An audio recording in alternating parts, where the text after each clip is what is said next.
شروع اللہ کا نام لے کر جو بڑا مہربان نہایت رحم والا ہے۔ جو چیز آسمانوں میں ہے اور جو چیز زمین میں ہے سب اللہ کی تسبیح کرتی ہے۔ جو بادشاہ حقیقی ہے، پاک ہے، زبردست ہے، حکمت والا ہے۔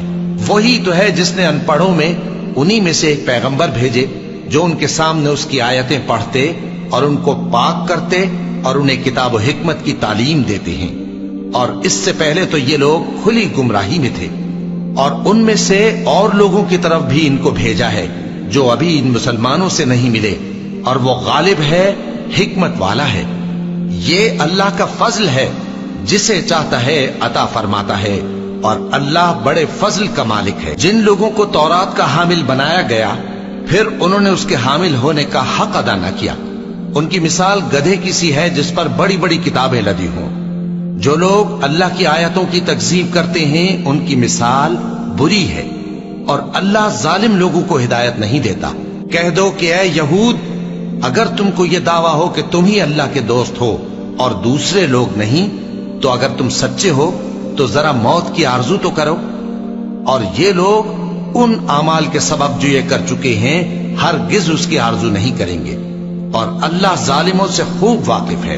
کہہ دو کہ موت جس سے تم بھاگتے ہو وہ تو تمہارے سامنے آ کر رہے گی، پھر تم پوشیدہ اور ظاہر کے جاننے والے مالک کی طرف لوٹائے جاؤ گے، پھر جو کچھ تم کرتے رہے ہو وہ سب تمہیں بتائے گا۔ مومنو، جب جمعے کے دن نماز کے لیے اذان دی جائے تو اللہ کے ذکر کی طرف لپکو اور خرید و فروخت ترک کر دو، اگر سمجھو تو یہ تمہارے حق میں بہتر ہے۔